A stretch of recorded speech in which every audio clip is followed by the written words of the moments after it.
Tối này không thể ở được nữa rồi.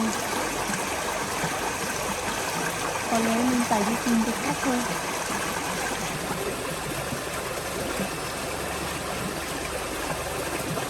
Không biết số tiền này có đủ để cung cấp không? Không được, mình phải đi hỏi xem có ai bán không.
Có gì không? Tôi đi qua đây. À, mua một nước à?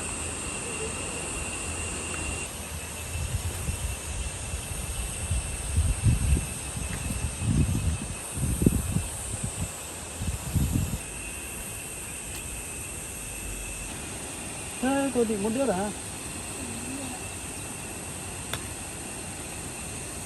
Thế tôi cũng định bán cô có mua không? Giá bao nhiêu anh ơi? Lúc nào hết chỉ cô ơi. Sao mà bán đắt thế hả anh? Không đắt đâu. Bây giờ thị trường nó là như thế đấy cô.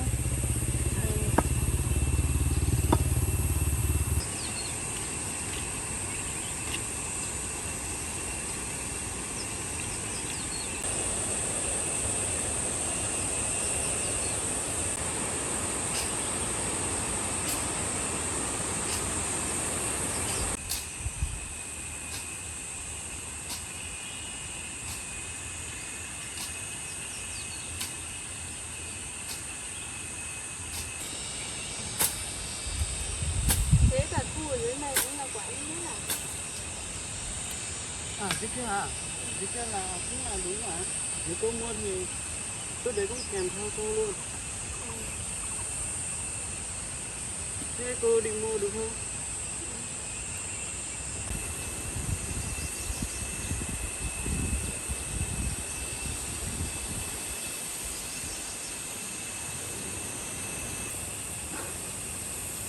Thế cô có mua không?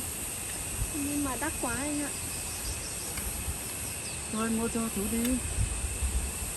Hơi đắt. Thế cảm ơn anh nhé. Thế cô đi nhá.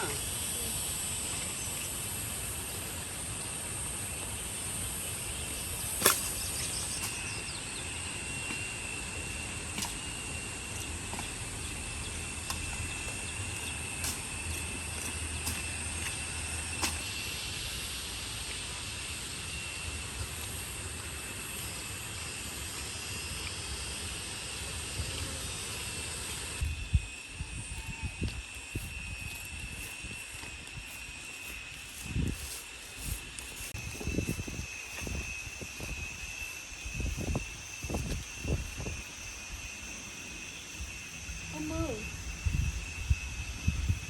Em ơi. Em ơi. Có nhà không? Anh gọi cái gì?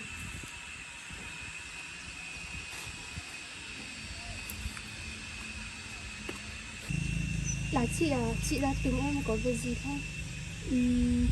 Chị không biết ở đâu bán đất nên là chị ra tìm em xem là em có biết ở chỗ nào bán đất không?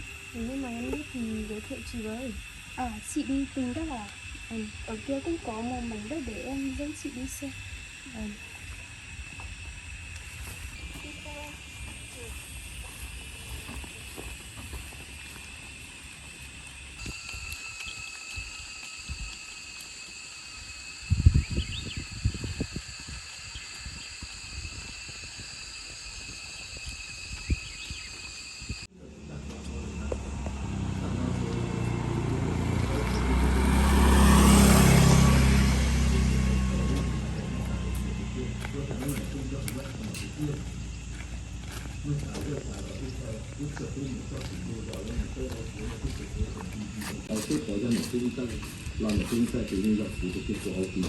Các chị đến em với chị đấy. Bố mẹ có nhà không? Không ạ. Bố mẹ em không rồi. Thì nghe nói nhà em muốn bán miếng đất à? Đúng ạ. Thế miếng đất đấy ở đâu em? Miếng đất ở bên kia chị ạ. Vậy còn chị đi xem nhé. Các chị xem.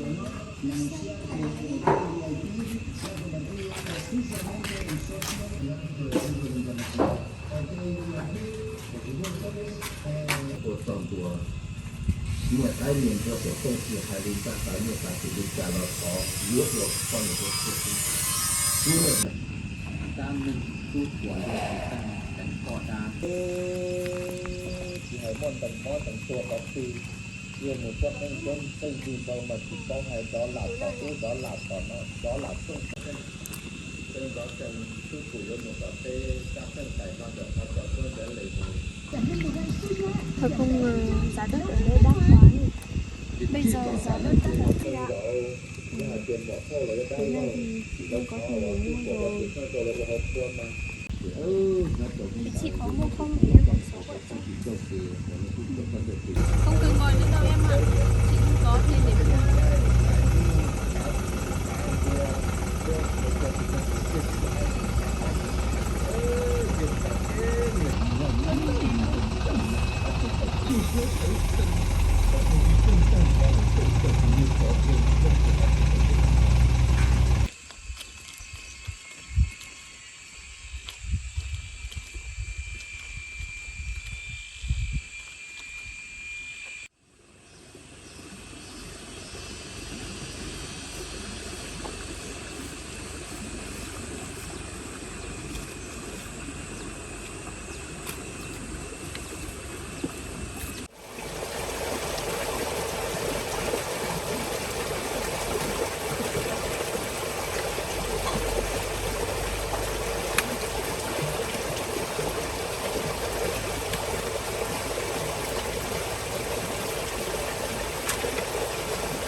cân bao nhiêu ạ? Cân 5 Mua nhé. luôn chỉ bằng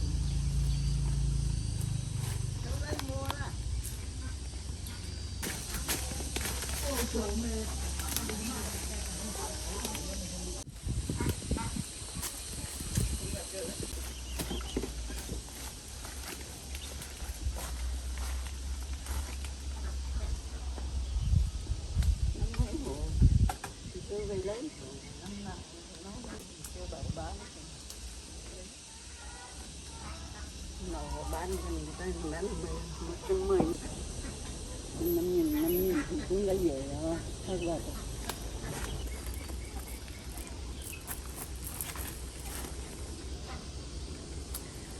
treo lên trên nó cũng đắt nữa.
mà lấy nắng mát này lấy được. Giờ đang mặt trời đang ngày hay lấy được không? Cái này cây này còn chiều dễ chiều à? Cây xinh đứng kia khó chiều.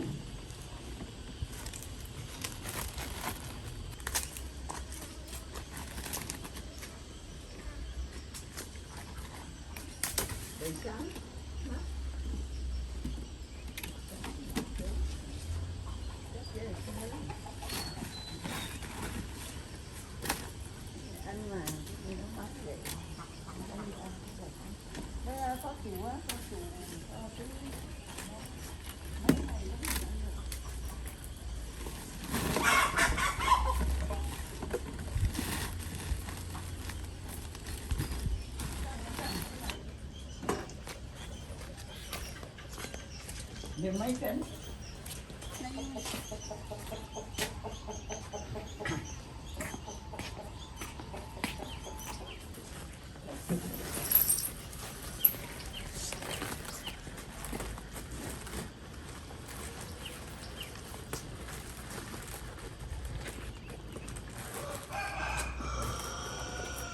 Số là nhiều quá. Cái gì vậy?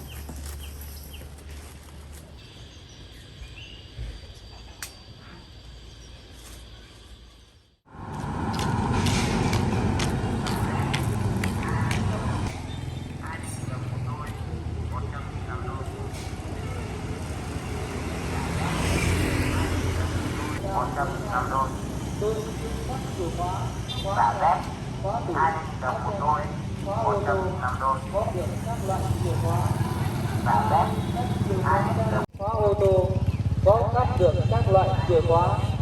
Ai cắt chìa khóa đây? Trung tâm ứng dụng.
Đây cái gì nào? Cái xoài này có 40.000 thôi. Trồng năm nay sang năm có quả.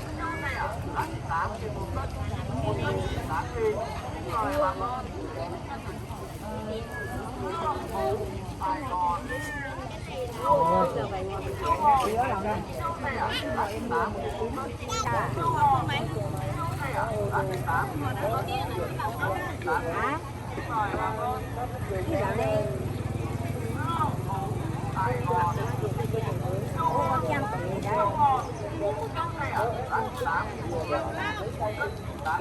này.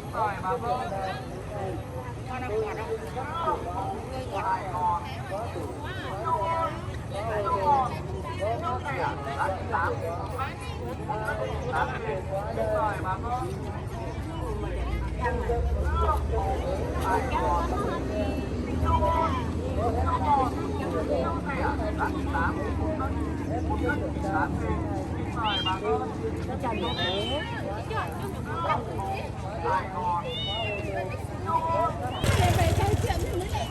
đây tôi lại chấm 100.000.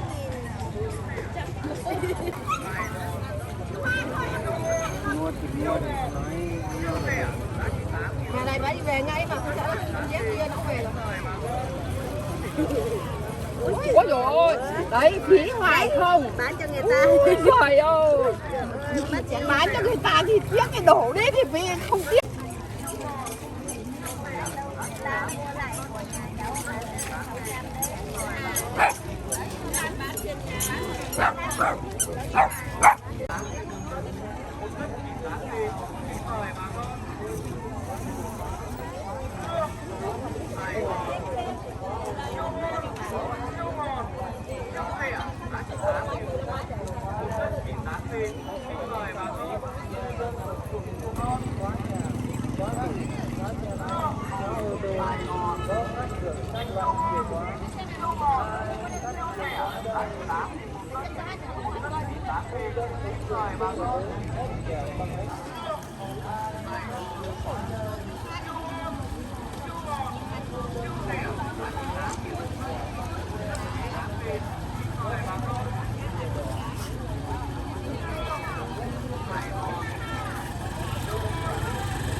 Quả cầu đen chắc không biết như vậy.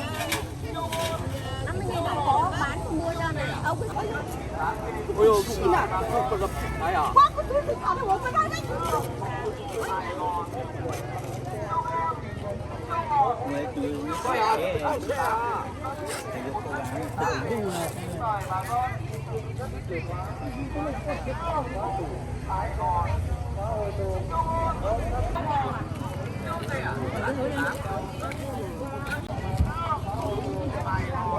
Em người ăn ít thì là mèo ăn nhiều.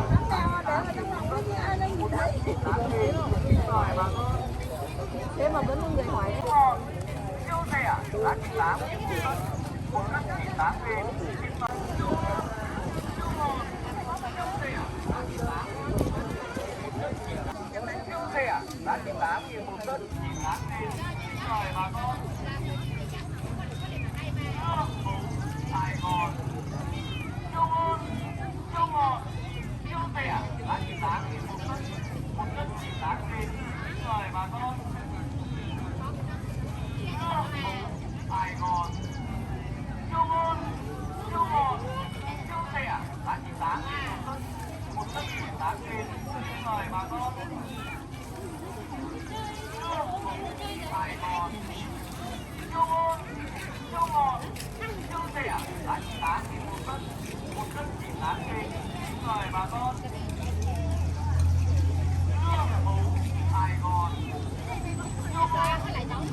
Do họ cái này bây giờ từ cầu xã từ cầu mình cũng là con họ cái cho cái này đúng cầu cái con đi mình xưa Rồi lại quên lần 2 rồi.